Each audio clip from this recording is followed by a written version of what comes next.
Hi friends 4 months back అయితే నేను fridge అనేది తీసుకున్నానండి. ఫ్లిప్‌కార్ట్‌లో రియల్‌మీ టెక్ లైఫ్ ఫ్రిడ్జ్ తీసుకోవడం అయితే జరిగింది. ఇది వర్క్ అయితే చాలా బాగా వర్క్ అవుతుంది. నాకు ఒక చిన్న డౌట్ రావడం వల్ల ఈ వీడియోని మీతో షేర్ చేసుకుంటున్నాను. అది ఫ్రిడ్జ్ బ్యాక్ సైడ్ అనేది మనకి వాటర్ అనేది వస్తది కదా! ఆ వాటర్ ఎలా తీసుకోవాలి ఏంటనేది ఈ వీడియోలో మీకు షేర్ చేయబోతున్నాను. ఒకసారి చూడండి.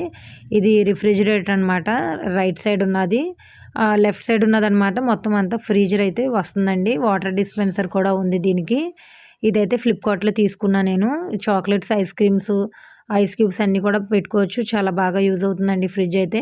ఇంకా ఈ ఫ్రిడ్జ్ కింద వీల్స్ అనేవి ఉంటాయి. ఆ వీల్స్ అనేవి మనం కొంచెం లూజ్ చేసుకోవడం వల్ల అయితే 2 వైపులా మనకి హోమ్ అనేది క్లీన్ చేసుకున్నప్పుడు మళ్ళీ పక్కకు జరుపుకొని మళ్ళీ తర్వాత టైట్‌గా అలాగే పెట్టేసుకుంటే మనకి కదలకోకుండా ఉంటుంది. నెక్స్ట్ ఏంటంటే చెప్పాను కదా! వాటర్ అనేది ఎలా తీసుకోవాలనేది. అసలు ఇందులో వాటర్ అనేది ఉండదు తీసుకోవడానికనేది నాకు వచ్చిన డౌట్ వల్ల ఇదంతా ఓపెన్ చేసి ఈరోజైతే చూశాను. 4 మంత్స్ నుంచి చాలా వాటర్ అయితే ఉంటాయని నేను ఎక్స్‌పెక్ట్ చేశాను. బట్ ఏంటంటే వాటర్ అయితే అసలు ఇందులో లేవండి. నేను ఇదంతా కూడా ఓపెన్ చేసి చూశాను. చాలా స్క్రూస్ అయితే ఉన్నాయి. ఓపెన్ చేయొద్దని ఉంది దీని మీద. బట్ ఓపెన్ చేసి చూశాను. షాక్ అయ్యాననమాట. అసలు అందులో వాటర్ చాలా ఉంటాయనేది ఎక్స్‌పెక్ట్ చేశాను. వాటర్ అయితే లేవండి. అబ్జర్వ్ అయిపోతుంది. ఈ వీడియో నచ్చినట్లయితే like hi friends 4 months back అయితే నేను ఫ్రిడ్జ్ అనేది తీసుకున్నానండి. ఫ్లిప్‌కార్ట్‌లో రియల్‌మీ టెక్ లైఫ్ ఫ్రిడ్జ్ తీసుకోవడం అయితే జరిగింది.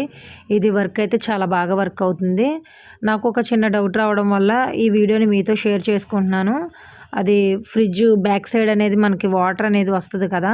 ఆ వాటర్ ఎలా తీసుకోవాలి ఏంటనేది ఈ వీడియోలో మీకు షేర్ చేయబోతున్నాను. ఒకసారి చూడండి. ఇది రిఫ్రిజిరేటర్ అనమాట. రైట్ సైడ్ ఉన్నది. లెఫ్ట్ సైడ్ ఉన్నదనమాట మొత్తం అంతా ఫ్రీజర్ అయితే వస్తుందండి. వాటర్ డిస్పెన్సర్ కూడా ఉంది దీనికి. ఇదైతే ఫ్లిప్‌కార్ట్‌లో తీసుకున్నా నేను. Chocolates, ice creams, ice cubes అన్నీ కూడా పెట్టుకోవచ్చు. చాలా బాగా యూజ్ అవుతుందండి ఫ్రిడ్జ్ అయితే. ఇంకా ఈ ఫ్రిడ్జ్ కింద వీల్స్ అనేవి ఉంటాయి. ఆ వీల్స్ అనేవి మనం కొంచెం లూజ్ చేసుకోవడం వల్ల అయితే 2 వైపులా మనకి హోమ్ అనేది క్లీన్ చేసుకున్నప్పుడు మళ్ళీ పక్కకు జరుపుకొని మళ్ళీ తర్వాత టైట్‌గా అలాగే పెట్టేసుకుంటే మనకి కదలకోకుండా ఉంటుంది. నెక్స్ట్ ఏంటంటే చెప్పాను కదా! వాటర్ అనేది ఎలా తీసుకోవాలనేది. అసలు ఇందులో వాటర్ అనేది ఉండదు తీసుకోవడానికనేది నాకు వచ్చిన డౌట్ వల్ల ఇదంతా ఓపెన్ చేసి ఈరోజైతే చూశాను. 4 మంత్స్ నుంచి చాలా వాటర్ అయితే ఉంటాయని నేను ఎక్స్‌పెక్ట్ చేశాను. బట్ ఏంటంటే వాటర్ అయితే అసలు ఇందులో లేవండి. నేను ఇదంతా కూడా ఓపెన్ చేసి చూశాను. చాలా స్క్రూస్ అయితే ఉన్నాయి. ఓపెన్ చేయొద్దని ఉంది దీని మీద. బట్ ఓపెన్ చేసి చూశాను. షాక్ అయ్యాననమాట. అసలు అందులో వాటర్ చాలా ఉంటాయనేది ఎక్స్‌పెక్ట్ చేశాను. వాటర్ అయితే లేవండి. అబ్జర్వ్ అయిపోతుంది. ఈ వీడియో నచ్చినట్లయితే లైక్